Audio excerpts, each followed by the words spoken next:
¿Cómo les va? Muy buenos días. Exactamente 11 de la mañana y 30 segundos estamos empezando esto que es Orden del Día, jornada de viernes como corresponde al viernes, un resumen de todo lo que pasó acá. Básicamente vamos a estar hablando con Caro Ramos y con María Cafferata de lo que puede pasar con el tema aerolíneas. La verdad, uno no ve claramente que el tema aerolíneas pueda ser aprobado en el Senado. Ya no pudo pasar la cuestión puntual de la empresa de aeronavegación cuando se trató de la ley bases, así que bueno, de eso no pasó tanto tiempo. Los representantes de la Patagonia siguen muy firmes, así que habrá que ver qué es lo que sucede con eso. Y una semana clave, la que empieza para el tratamiento del presupuesto 2025. Carolina Ramos. ¿Cómo le va, Ramos? ¿Qué dice? Pato? Muy bien. Viernes, bueno, nos preparamos para lo más próximo, en realidad, que tiene que ver con la sesión que fue pedida para el día martes, Pato, con una serie de proyectos. Bueno, me dicen que tenemos que mejorar la cuestión del micrófono de Carolina Ramos, así que vamos a estar con eso en un minuto. Está hablando, obviamente, de la sesión convocada para la semana que viene. Ella sí es María Cafferata. ¿Cómo le va, María? Hola, Pato, está bien, lados tenemos flequillo, podemos como... ¿Viste? Exactamente. Un poquito, sí. Dale. Efectivamente, tenemos sesión, está muy movida la situación, acabamos de conocer los datos de pobreza e indigencia que han crecido muchísimo en el primer trimestre del año, y a eso hay que sumarle que la semana que viene vamos a tener sesión para el tratamiento y probablemente la sanción de boleta única de papel. Va a ser la marcha universitaria, claro, Pato. Totalmente. El 2 va a ser la marcha universitaria hasta Está el día pendiente de ayer. El tema del veto o no del Ejecutivo. Bueno, a ver, hasta el día de ayer hubo negociaciones muy intensas de parte de la Secretaría de Educación con algunos de los rectores para ver si se podía desactivar la movilización. Hubo ofrecimientos de incremento salarial que no terminaron de convencer, así que pareciera ser que la marcha del 2 va a estar. El objetivo por ahora de Casa Rosada, al menos lo que están dejando trascender, es que el anuncio del veto corra al filo de el límite de los 10 días que tienen. Que es el día después, el 3 de octubre. Que es el 3 de octubre. A ver, tiene que salir el mismo día de la marcha a la noche para que se publique en el boletín oficial al día siguiente. Entonces un poco se van a superponer y había un poco de especulación de parte del gobierno a ver si iban a esperar a que se llevara a cabo la movilización y, vamos a decirlo, con un poco de especulación, saber si van a haber problemas con las fuerzas de seguridad. Claro. Hay un análisis ahí, a ver cómo termina impactando la movilización, recordando que la movilización de abril fue la movilización totalmente la más grande que hubo. Afortunadamente muy pacífica la del 23. Escúchame, te pregunto, cuando ves el orden del día de la sesión del martes, uno ve muchos temas, digo, casi formales, como son convenios y acuerdos. ¿Hay alguna cuestión más nodal o no? ¿Alguna cuestión conflictiva? La boleta única papel. Claro, boleta única papel. Boleta única papel que ya un poco después de varias reuniones con los sectores aliados del radicalismo, Encuentro Federal y el PRO, terminaron de diseñar una especie de versión mixta con la media sanción del Senado y la media sanción de diputados, que te digo, Pato, por más que se necesitan 129 votos, parece que corre, y hay que ver si llega con los tiempos. El año que viene, las elecciones de medio término, las elecciones nacionales, vamos a estar votando por primera vez con una boleta única de papel, que le da un fin al ciclo de la boleta partidaria. Por lo menos los últimos 40 años data del origen de la democracia en la Argentina. Una reforma pero los últimos 40 años más importante, y esto se reivindican de parte del despacho de Martín Menem, de una de las reformas electorales más importantes desde que se crearon las PASO. Entonces hay que ver eso, qué consecuencias tiene para el año que viene. Sí, no, es muy interesante eso que decís, porque la verdad que se consigue o lo consigue un oficialismo con muy pocos votos, y lo mismo se decía de todo lo que tiene que ver con esta reforma electoral que se está reglamentando a partir de ayer, ¿no? Una reforma electoral, reforma gremial, que intentó en su momento el macrismo, no lo consiguió, que intentó el radicalismo, que no consiguió, y ahora hablo de los anuncios, no a la que se está frustrando, que es la que impulsa Martín Tetaz. Hablo de lo que se está reglamentando desde la semana pasada, ¿no? Igual boleta única de papel, y seguro que Caro coincide, es un proyecto de la oposición. Sí, es un proyecto del PRO, es un proyecto del radicalismo, es un proyecto en ese momento Monzó, sí, claro. Graciela Camaño. Fue una iniciativa que fue impulsada por la entonces oposición a Alberto Fernández y hoy oposición no peronista al gobierno de Javier Milei, y que el oficialismo la termina tomando como propia, la convierte en una bandera y también como un mecanismo de negociación y acercamiento con los aliados para oponerse a Unión por la Patria. Ramos, ahora sí, en condiciones, digo, ¿qué boleta se viene? Usted que conoce la de Córdoba, ¿se viene más una boleta parecida a la de la provincia mediterránea, a Mendoza? Sí. ¿Se viene un mix? ¿Qué es lo que viene? Bueno, eso es un poco lo que se va a definir el día lunes cuando el tema se debata en comisiones, en realidad, ¿no? Donde ahí se van a ver todas las cartas. Y un poco la intención, Pato, en la gran mayoría de los bloques es, en primer lugar, ratificar lo que aprobó el Senado en materia del diseño de la boleta, es decir, no se va a utilizar el de Córdoba, sino el que empezó a utilizar Mendoza el año pasado, y que tiene que ver con la distribución de las filas y las columnas, ¿no? En las filas horizontales vas a ver a los partidos o agrupaciones políticas, y en las columnas verticales vas a ver las categorías a elegir, ¿no? Tiene que ver con el diseño de la boleta. Y después hay bastante ruido con el tema de la posibilidad de votar por la lista completa. Claro. Después lo vamos a ampliar, pero te diría que por estas horas es la discusión más grande. Se viene el clima, se viene Caferata, pero antes, porque te estuve leyendo ayer, te pregunto, Caro, decime, lo que se votó en el Senado en materia de emergencia para Córdoba, ¿qué significa? ¿Algo? ¿O es declaración? ¿Cómo es? Es una declaración de emergencia nacional en las zonas afectadas de las sierras de Córdoba, afectadas por los incendios, donde se disponen partidas extraordinarias para combatir los incendios, que gracias a Dios poco a poco se van apagando, pero obviamente que todo dejó consecuencias. No se establece el monto ni de dónde va a salir ese dinero. Bueno, ayer el Senado, a contramano de lo que quería la Libertad Avanza, que se abstuvo. 3 de los senadores se abstuvieron y los otros 3 estuvieron ausentes, incluso cuando Milei había estado 24 horas antes en Córdoba, en la provincia, con una visita que también, Pato, generó polémica porque no bajó a tierra. Entonces, periodismo cordobés muy incómodo. Sí, hubo bastante polémica y críticas hacia ese gesto. Bueno, en definitiva, el Senado aprueba la emergencia. Esto ya está siendo girado a la Cámara de Diputados, y en diputados hay diputados cordobeses que van a impulsar el tratamiento sobre tablas. Necesitan mayoría especial, pero la idea es tratarlo el martes. Lo vi a juez votando obviamente a favor de la emergencia. Juez. Sí, muy enojado. Supongo que Vigo también. Y la tercera, que es la senadora por el PRO, Carmen también votó. Rivero. Sí, el dato político fue justamente que el proyecto lo presentan los 3 senadores de Córdoba. Ahí estamos. Bueno, esto es orden del día, 11 de la mañana con 9 minutos. Hoy es viernes, pronóstico del clima para lo que viene, y enseguida Caferata. A ver, tenemos hoy datos de mínimas y máximas. 18 grados la temperatura en este momento.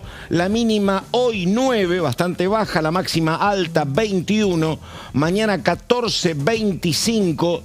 Y el domingo una maravilla, 15 la mínima, 26 la máxima. Prevista entonces, recordamos, para el domingo. Así que bueno, vísperas de una semana muy intensa, como estaba explicando Caferata, con un montón de cuestiones donde la marcha por la educación me parece que es la que convoca uno de los intereses principales.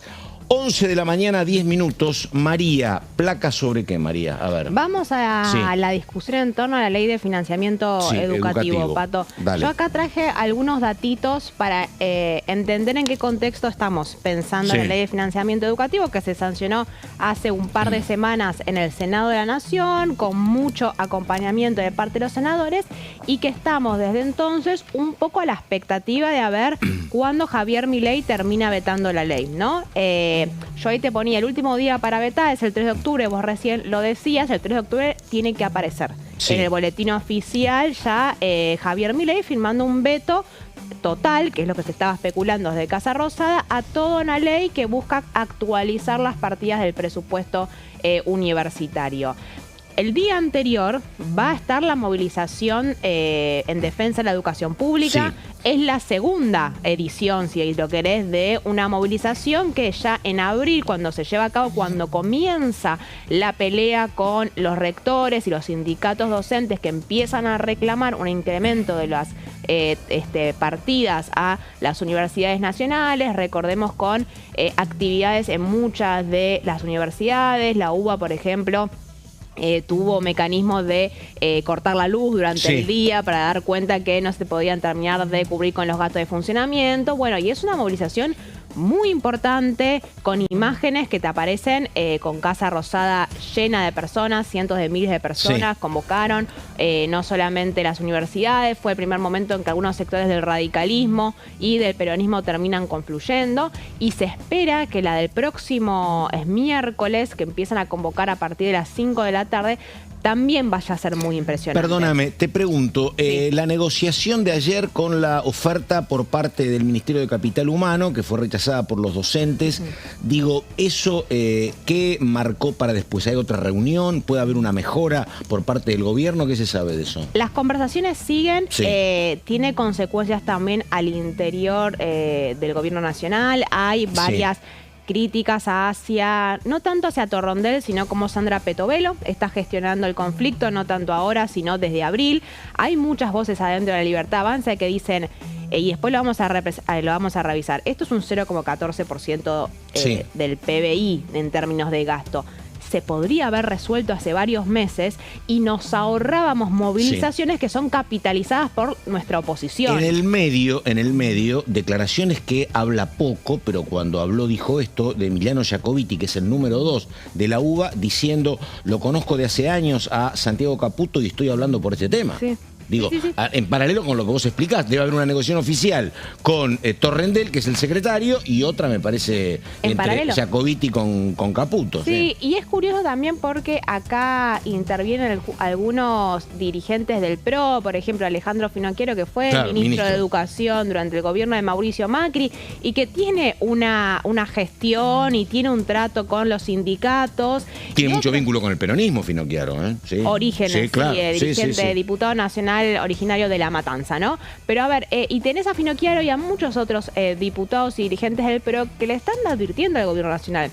Escúchame, vetar la ley de financiamiento educativo no es lo mismo que vetar el incremento a los jubilados. Porque vos, y esto muchos lo dicen así, los jubilados no están organizados como están las universidades. Los jubilados, bueno, vos vetaste y al día siguiente, si no hay un acompañamiento de toda la sociedad, se van a su casa. Cuando vos tenés que las universidades están en conflicto, hay un plan de lucha. Es otra discusión y esto se va a sostener en el tiempo. Entonces, históricamente en América Latina, la historia del siglo XX te marca grandes reclamos estudiantiles, ¿no?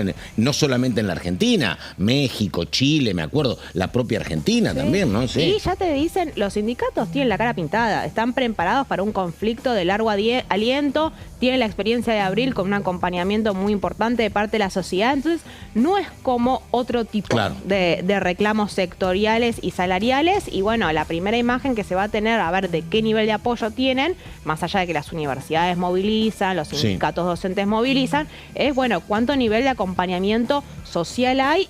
Y lo decíamos recién, en un contexto de incremento de la pobreza, duplicación de la indigencia, que algunos sectores políticos van a aprovechar también para incluir otro tipo de reclamos. ¿Sabes qué veo? Yo veo que hay una posición del gobierno muy similar, muy coherente, habrá que ver cuáles son los resultados, entre este tema educativo, las respuestas que dan y lo que está pasando con el tema social a partir de los índices de pobreza y de indigencia. ¿Por qué?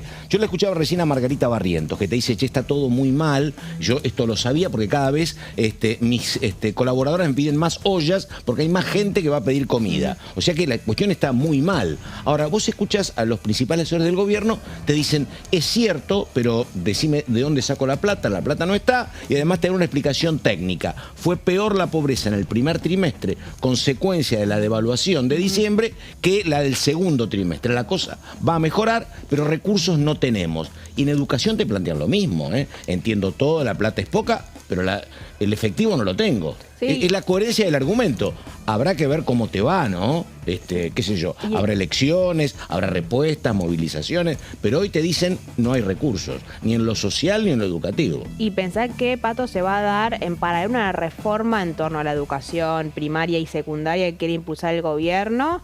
Y la está anunciando Macri, anunció en Capital ayer. Sí. Y también hay un objetivo de parte del gobierno nacional de impulsar en un contexto que, ¿se acuerdan cuando estaba la discusión en torno al veto del aumento de las jubilaciones? El argumento oficial era, si vos te fijas los índices de pobreza, vemos que está mucho más concentrada en los niños y las niñas que en el caso de los mayores de edad. Claro. ¿No? Ese es el argumento. Entonces, tenemos que dedicar todos la plata que tenemos hacia el sector.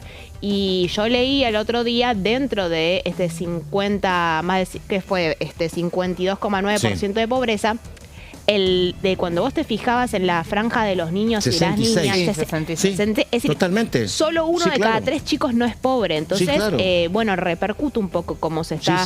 Provincias como Santiago del Estero son estalladas, sí, efectivamente. Pero bueno, esto es igual educación superior, pero habla de la discusión más amplia que se está dando en términos educativos. Y lo otro que quería sumar, que es importante, porque vos decías, van a seguir habiendo negociaciones. Sí. Ahora, lo que están viendo los rectores, pero lo que están viendo los rectores es un anticipo de lo que va a ser el presupuesto para el año que viene. Ellos ven en el presupuesto 2025 que van a dedicar 3,8 billones para las universidades nacionales. Y el presupuesto era 7,2, el doble. Y el SIN lo que pedía era el doble, 7,2 billones. Entonces hay un anticipo también a esa discusión. No es solamente la ley de financiamiento educativo, sino una discusión que se va a mezclar con el presupuesto. Pero ahora, ¿qué es lo que decía la ley de financiamiento educativo? Primero, declaraba la emergencia presupuestaria del sistema universitario para todo el 2024 y actualiza las partidas de presupuesto del 2023. Recordemos que esto se prorrogó ya el año pasado, según la inflación, y aparte incluía aumentos bimestrales según el IPC, ¿no? Esto es una parte, lo que tenía que ver con las partidas de actualizadas para los gastos de funcionamiento y de las universidades. También, y vamos a la próxima placa, modificaba, esto fue algo que introdujo la Unión Cívica Radical, los criterios de distribución de esas partidas, basados en el número de alumnos que tiene las universidades, el tipo de carreras que hay, la cantidad de egresados, ¿no? Para que haya, se distribuya más dinero a las universidades que tienen mejor rendimiento y mejor rendimiento, y porque hay velada una crítica que el criterio de distribución del peronismo dedicaba mucha plata a las universidades del conurbano. Exactamente. Bueno, eso fue introducido por el radicalismo. Y ahora, y esto es uno de los motivos que generan más conflicto, que fue pedido por el peronismo cuando se negociaba el dictamen.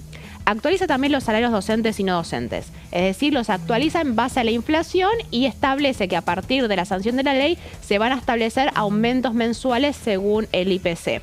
Con una aclaración, que si en las paritarias docentes los sindicatos acuerdan salarios que están por encima de la inflación, obviamente se va a aplicar la paritaria docente. Ahora, lo que hace es una cláusula gatillo todos los meses para evitar que los sueldos queden por debajo de la inflación. Ahora, María, una consulta a vos y también a Ramos, porque esto es al margen completamente de lo que tiene que ver con la marcha de esta semana, apunta básicamente al presupuesto, están los números que vos decís, el presupuesto habla de 3.8 y los rectores reclaman el doble. Digo, ¿cómo uno tendría que imaginar que va a ser el oficialismo para aprobar en particular en el presupuesto este rubro educativo, por ejemplo?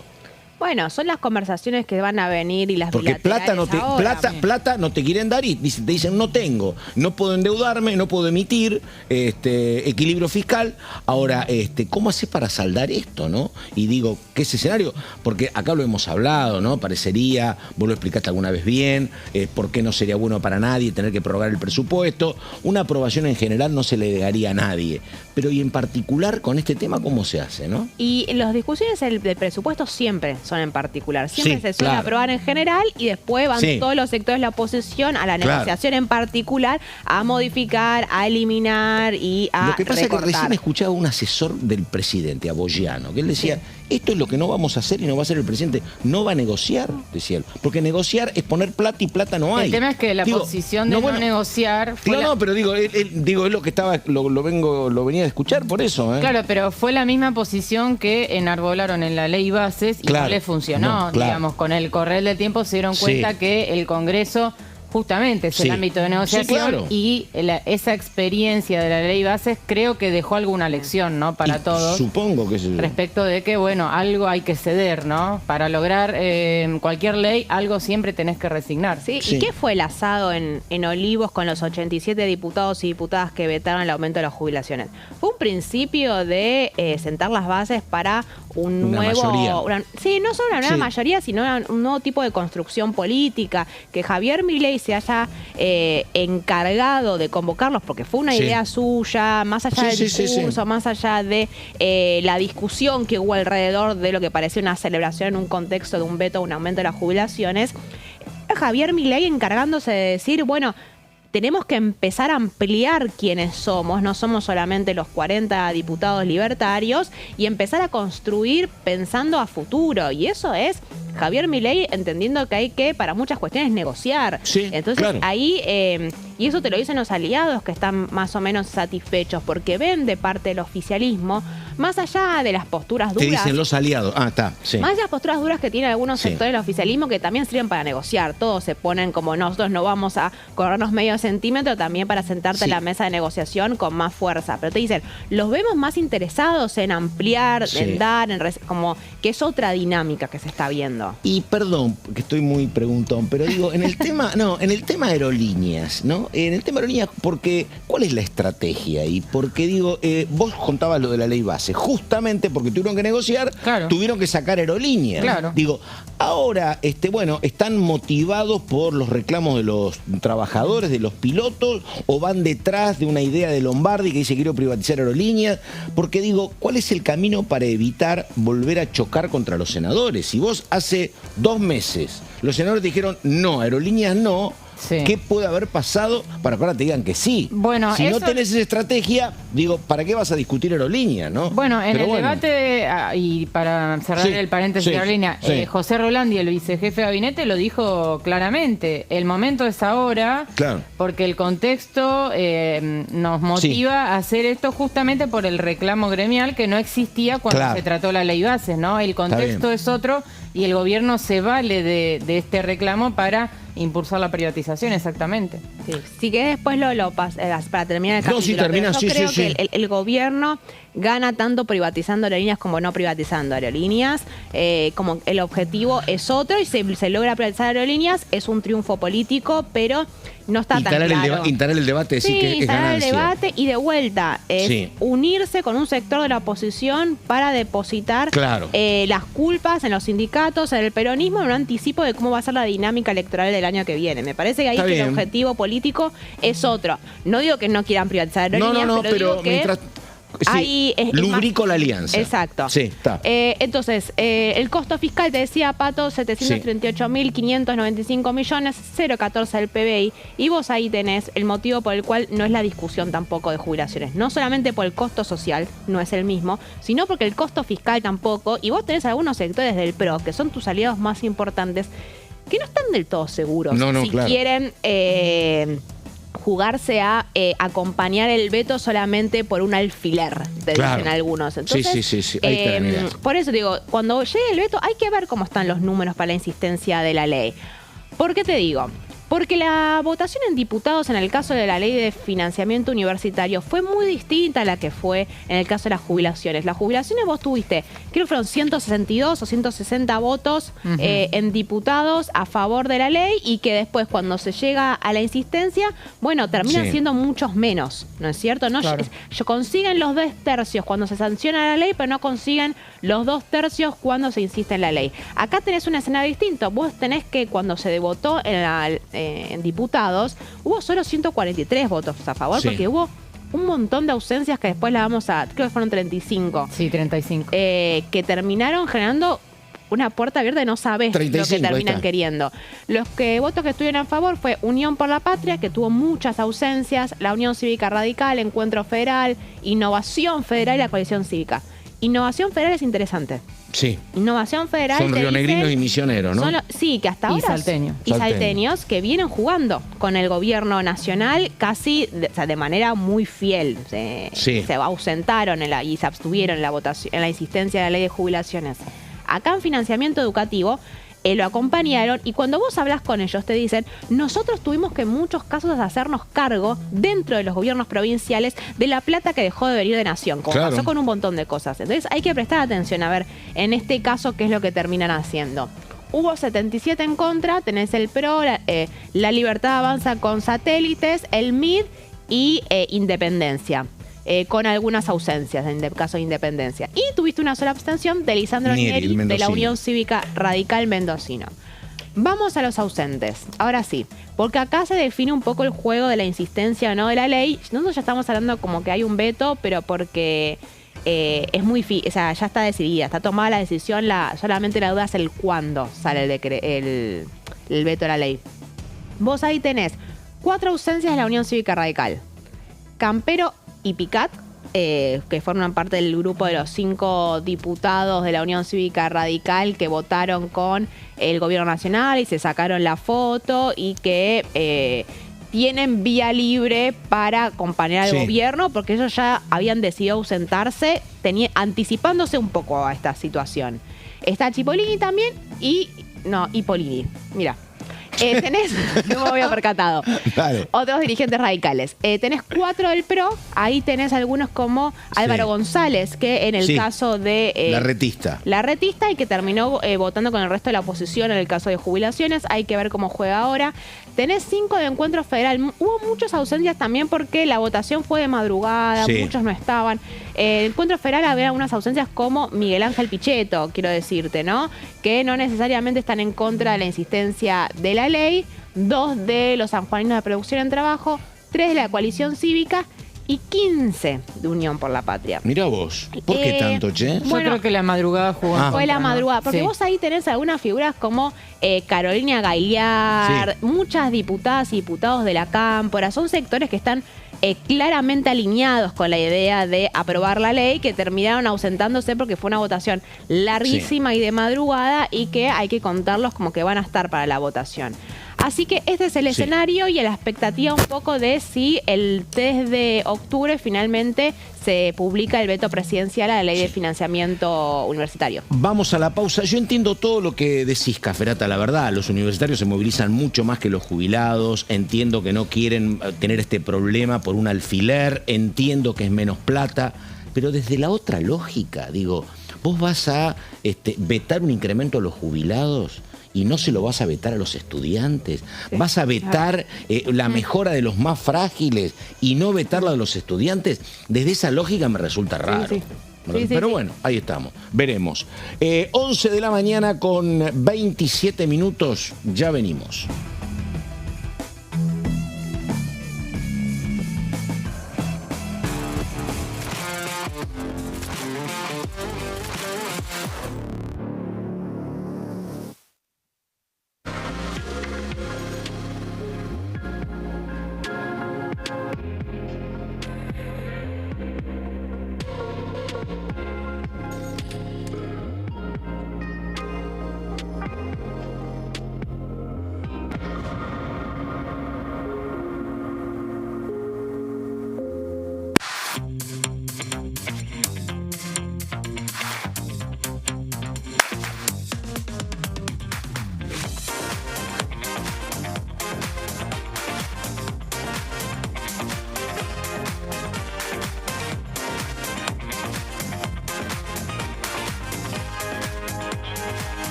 La Cámara de Diputados tiene 257 miembros.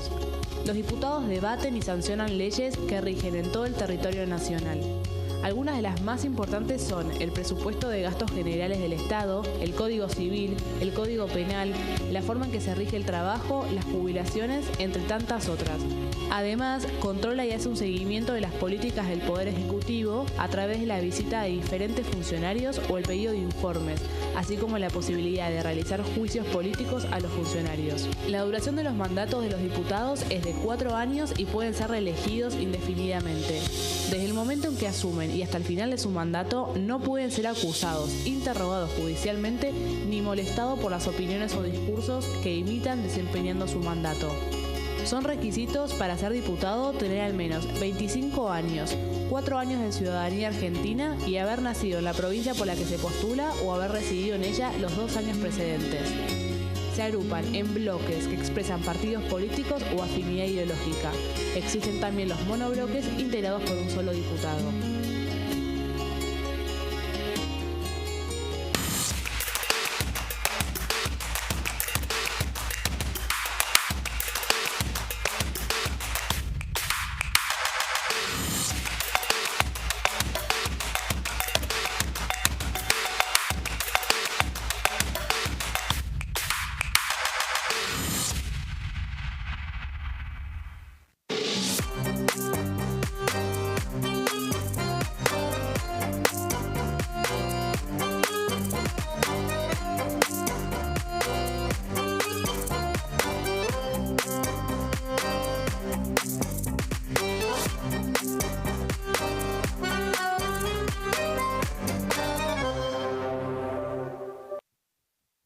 En este momento, millones de niños y niñas tienen desnutrición severa.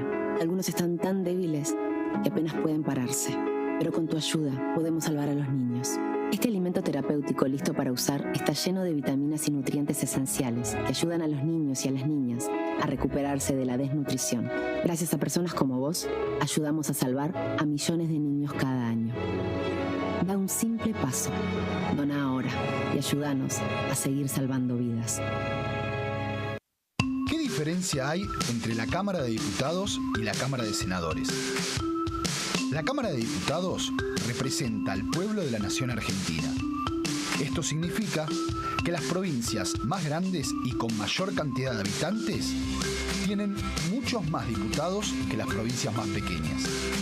La manera de establecer las cantidades es proporcional. La Cámara de Senadores representa a las provincias. Cada provincia envía 3 senadores al Congreso Nacional. El total de senadores es 72, dado que las provincias argentinas son 24. Este es un número fijo. Por ejemplo, la provincia de Buenos Aires cuenta con 70 diputados nacionales y la provincia de Tierra del Fuego con 5. Pero tanto la provincia de Buenos Aires como la de Tierra del Fuego cuentan con 3 representantes cada una en el Senado de la Nación. Cada 2 años, el Congreso Nacional renueva la mitad de sus diputados y 1/3 de sus senadores nacionales. El mandato de los senadores es de 6 años, mientras que el de los diputados es más breve, dura solamente 4 años.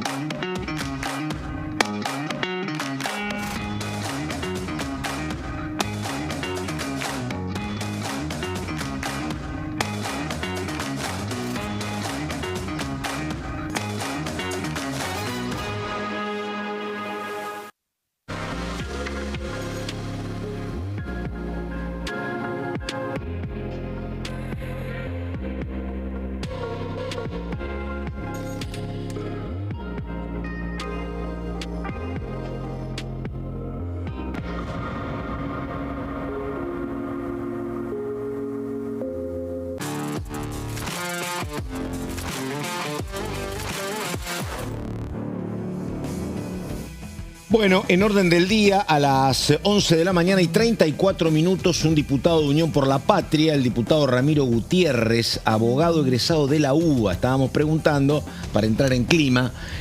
Ramiro, buenos días. Primera pregunta, la semana que viene empieza el tratamiento en comisión del presupuesto. A ver, uno puede decir como diputado de Unión por la Patria, mira, vamos a acompañar en general, es una decisión, todavía esa decisión no está tomada. ¿Qué hay sobre esa cuestión? Bueno, el presupuesto es un juicio anticipado de los recursos que el Estado necesita para funcionar. Claro.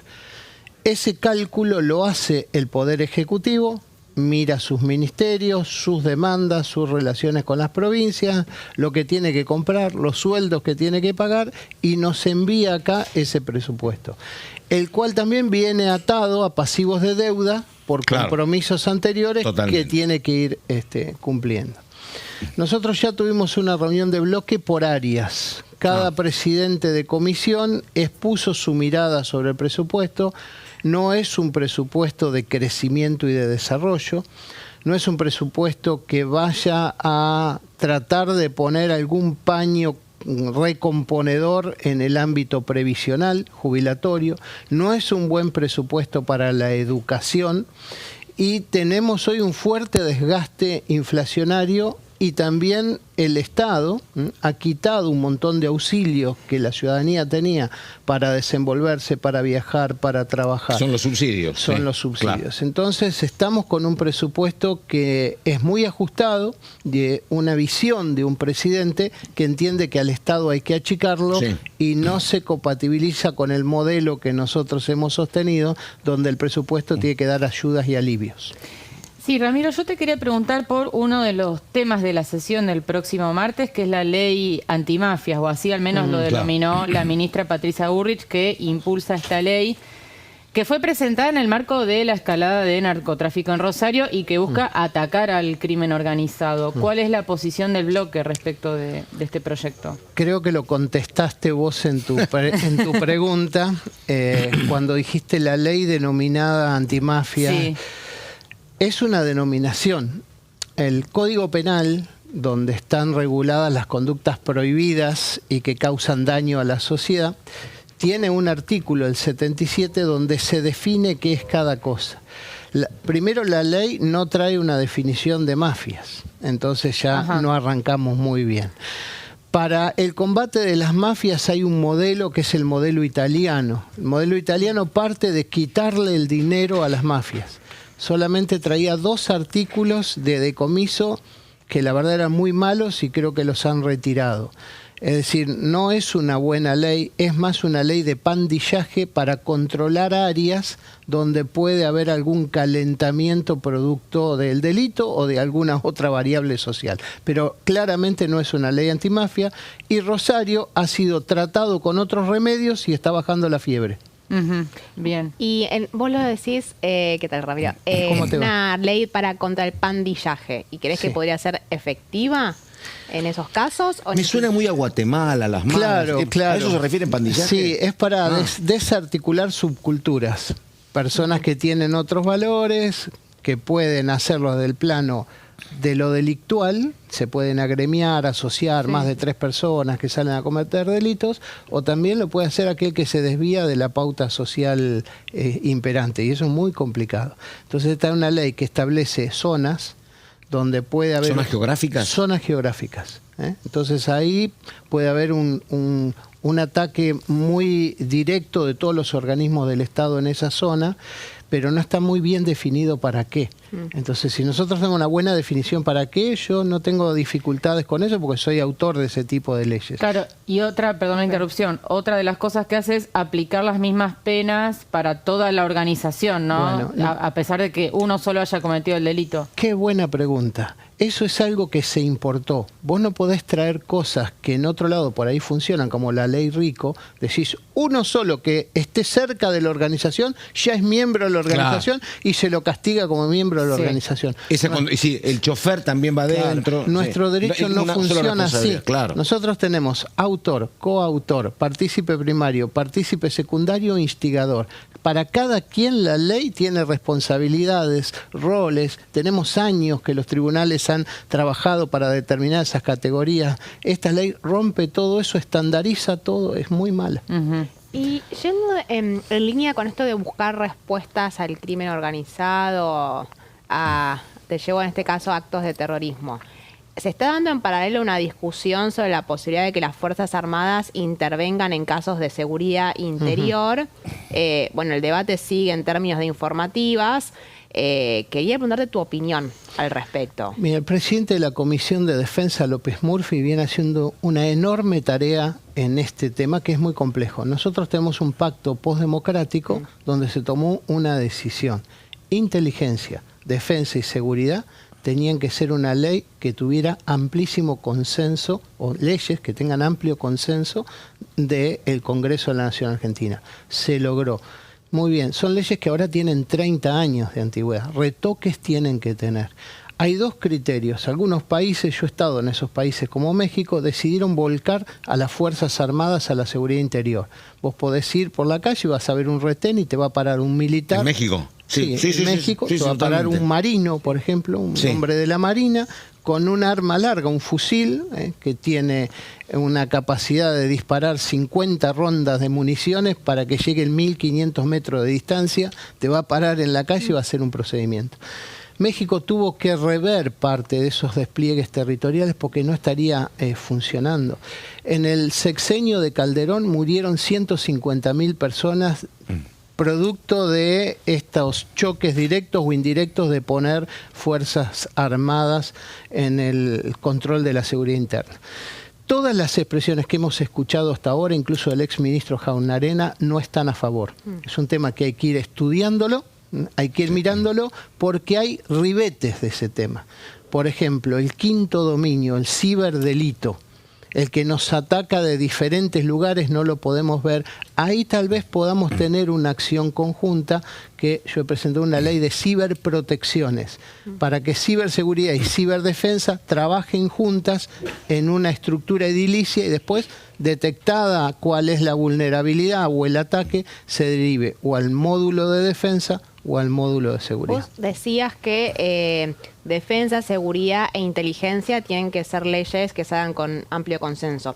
La reforma de la AFI fue vía DNU. Sí. A ver, ¿qué es lo que están pensando en Unión por la Patria? ¿Qué opinás de cómo esta reaparición de la CIDE? Bueno. Primer punto, debe ser una ley. No debe haber discusiones eso. El sistema de inteligencia tiene que ver con la calidad democrática de los países.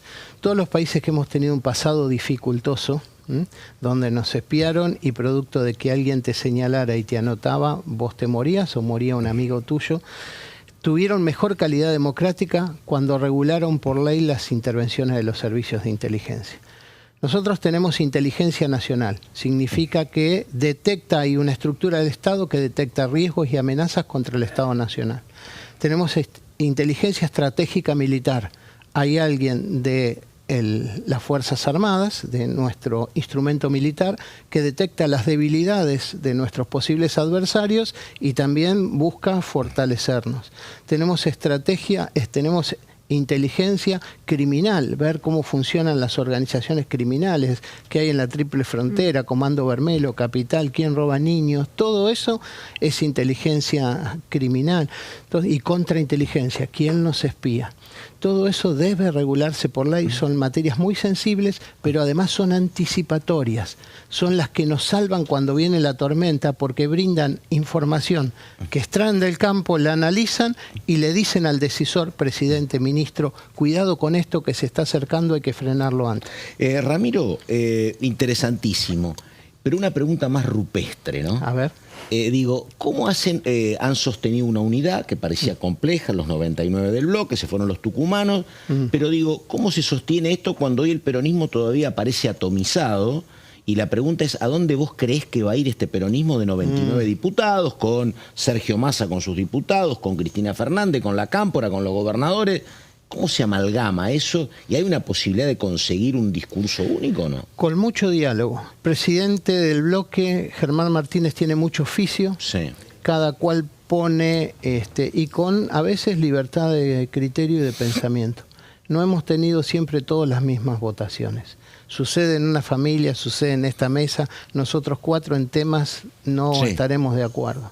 Entonces nos ha dejado esa plasticidad porque hemos preferido mantener una unidad y demostrarle a la ciudadanía que eligió algo que tiene diferencias, pero cuando tiene que estar compacto lo está. Vos sos presidente del Frente Renovador. ¿Cómo se están manejando dentro del partido en cuanto a, no sé si están ya pensando en estrategia electoral y demás? Es Juliano, no le vamos a hacer un golpe de Estado en esta mesa. Referente, cambio al presidente por referente. Lo acompañé ayer a Córdoba. Gente muy cercano, muy cercano. Sí. Ayer estuvimos en Córdoba, armamos todo el Frente Renovador de la provincia, nos estamos moviendo, son épocas para pensar en la Argentina, pero eso no te desconecta del armado interno porque dentro de muy poquito va a haber una oferta electoral. Y la ciudadanía tiene que conocer propuesta y organización. Nosotros, el Frente Renovador es pequeño, pero tiene una gran organización.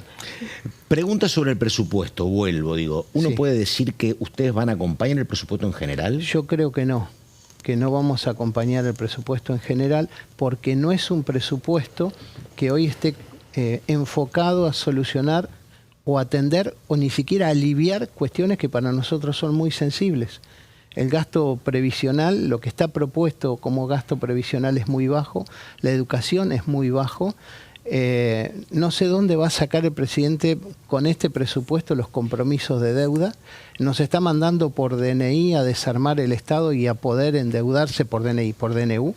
Y la verdad se está equivocando. Creo que son momentos de una gran Moncloa política. Debería sentarse con toda la política porque el país levantó temperatura muy fuerte. No se está recuperando. El presidente encarnó la esperanza de la ciudadanía. La esperanza es con buena gestión, no está teniendo buena gestión. Los resultados los vimos ayer, que es la radiografía de su gobierno. Creo que necesita convocar a la dirigencia política, tratar de buscar los mejores cuadros técnicos formados para salir de la crisis, porque la nariz del avión se le puso para abajo. Ramiro Gutiérrez, hombre del Frente Renovador, hombre de la provincia de Buenos Aires, de Dolores, ¿no? Así es, provincia. Ramiro Gutiérrez, diputado, muchísimas gracias. Muy bien, vayan varios títulos que después resumimos con María y con Carolina. Ahora el testimonio de un hombre de La Libertad Avanza sobre justamente el tema presupuesto. Tuvimos un anticipo sobre la cuestión recién de Ramiro Gutiérrez. Dale. Creo que el presidente fue claro. Creo que la condición sine qua non es el déficit cero, el equilibrio fiscal, no gastar más de lo que se tiene. Generalmente los gobiernos anteriores primero veían en qué iban a gastar y después de dónde iba a salir la plata. A diferencia de lo que propone el presidente, de primero saber con qué contamos para ver cuánto podemos gastar. Y eso creo que marca, digamos, algo muy diferente a los gobiernos, digamos, anteriores, donde, bueno, es decir, a través de la emisión, de la deuda, de subir impuestos, digamos, financiaban en mi provincia, o sea, tiene que ver con todas las cosas que hicieron, digamos. Es decir, el Chaco es un ejemplo, ¿no? de lo mal que se ocupaban los recursos, ¿no? Que creo que por eso también invitó a los gobernadores a ser responsables, ¿no? A la hora de administrar sus provincias y que incorporen en sus vocabularios 3 palabras que siempre lo digo por ahí en los medios y lo digo en las reuniones, ¿no? Transparencia, austeridad y prioridades. Y bueno, nosotros estamos dispuestos a dar la discusión, digamos, como la estamos dando, como se la dio en su momento la ley base y como estábamos dando la discusión a cada proyecto e iniciativa del Ejecutivo. Y bueno, tenemos obviamente la resistencia de los bloques, de algunos del sector de la oposición que todavía no entienden que realmente el rumbo es es totalmente diferente al rumbo que venimos tomando hace más de 20 años. Y como decís vos, incorporando también a esa idea de que en realidad no, es decir, si incluso hay aumento de recaudación, tratar de bajarle los impuestos a la gente, tratar de bajarle la presión que tiene el ciudadano y que tiene en especial también los sectores productivos de nuestro país, digamos, que creo que va por ese lado. Nosotros necesitamos sacarle los pies arriba de la producción, sacarle los pies arriba de la industria, que son los que van a generar trabajo, los que van a dar oportunidades, que van a dignificar a la persona, que esa persona pueda darle de comer, salud, educación a sus propios hijos, ¿no? Y terminar con este estado elefántico ineficiente que despilfarró recursos. Vuelvo a repetir, el Chaco es un ejemplo, ¿no? Tito López, un piquetero, hoy está procesado, manejaba multimillonario, ¿no? Y manejaba recursos que bajaban desde Nación a las provincias con esta idea, o sea, poniendo enfrente el hambre de los chaqueños, pero en realidad no llegaba nunca a los chaqueños. Llegaba un grupo de amigos, de sinvergüenzas, que manejaban los recursos de todos nosotros. Bueno, hoy, sin embargo, creo que la cosa es diferente. Estamos, repito, en orden del día, muchas definiciones del diputado Ramiro Gutiérrez. Querían hacerle más preguntas. Usted quería preguntar, Ramos. Me había quedado fuera, no, porque bueno, en el día de ayer el Senado sancionó una ley que venía de diputados que tuvo que ver con la ampliación del Registro Nacional de Datos Genéticos, ¿te acordás? Que actualmente estaba destinado solamente a delitos contra la integridad sexual y ahora se amplía a todos los delitos del Código Penal para, bueno, facilitar justamente las investigaciones y encontrar a los culpables de los crímenes, ¿no? Me quedó esa preguntita, pero bueno, me viene bien para repasar lo que sucedió ayer en el Senado con la sanción de esta ley. Está, y creo que, a ver, cuando dice creo que no vamos a acompañar el presupuesto, me parece que es un dato, pero que es también previsible, ¿no? Que Unión por la Patria no acompañara el presupuesto, ¿no? Me parece. Hay que ver cómo avanza.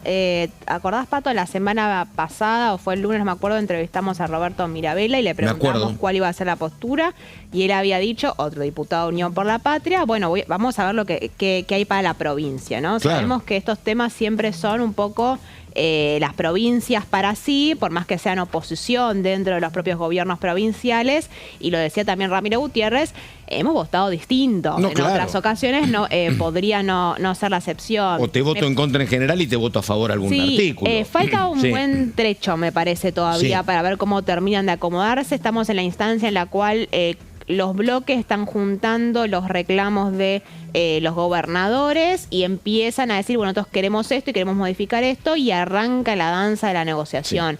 Es todavía muy temprano, me parece. Yo me quedé con ganas de preguntarle a Ramiro Gutiérrez, ya que hacemos sección, ¿qué nos hubiese gustado preguntarle al diputado?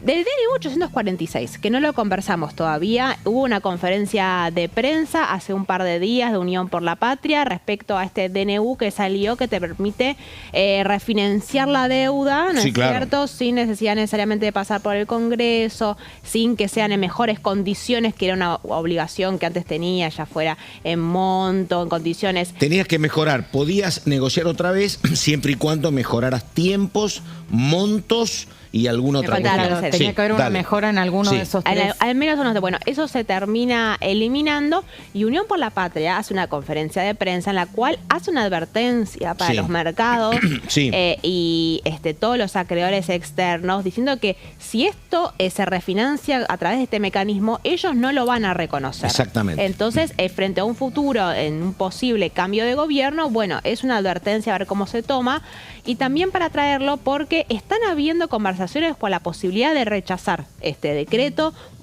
adentro de Encuentro Federal, algunos sectores del radicalismo. También, se quiere plantear el tema en la bicameral de trámite legislativo. sistema de trámite legislativo, ¿no? La Sí, bicameral sí. de DNU. En realidad todavía el DNU no ingresó al Congreso. Además, Entonces no empezó a cumplir los 10 Claro. días todavía, pero hay idea de rechazarlo y están empezando a juntar los votos que no había para rechazar el DNU 70-2023, que es el DNU, Sí. el inmenso DNU que sacó Javier Milei al principio de su gobierno, pero están juntando los votos para rechazar este decreto con la experiencia del rechazo al DNU de los fondos Sí. reservados de la CIDE, así que hay que prestar atención cómo está Y funcionando además te eso. habla, la verdad, de cuestiones que son muy complicadas para los 40 años de democracia, que es la fragilidad legislativa. Porque vos por un DNU estás dando vuelta Sí. una ley hiperconsensuada hace 2 años. No es que se y votó que hace además, 40. Pato, ¿Me entendés? Y además habla de un tema hipersensible, como es el endeudamiento. Y que además, ¿Viste? Pato, hace si vos por un meses- decreto lo diste vuelta en 2 años, estamos mal. Sí. Hace unos pocos meses el gobierno ya había intentado avanzar en este sentido Claro. en la ley bases y no lo logró. De hecho, ese artículo tuvo que ser eliminado producto de la negociación, así que sería el segundo intento ya. Sí, y no solo eso, está dentro del presupuesto 2025.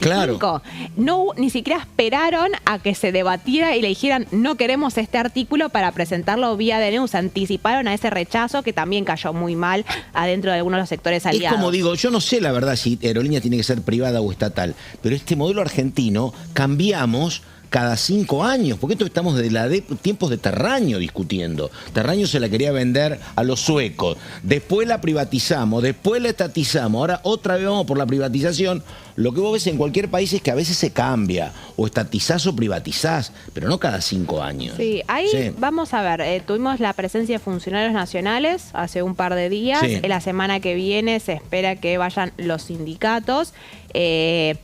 En principio, dentro del gobierno nacional se muestran muy confiados en que tienen los votos, pero vos hablás, hay que ver qué termina siendo el radicalismo, hay que ver qué hace Innovación En diputados Federal, estamos- en diputados. El Senado ya es otra discusión y parece Sí, claro, mucho más complicado claro. el escenario. Sí. Pero incluso en diputados hay que ver cómo...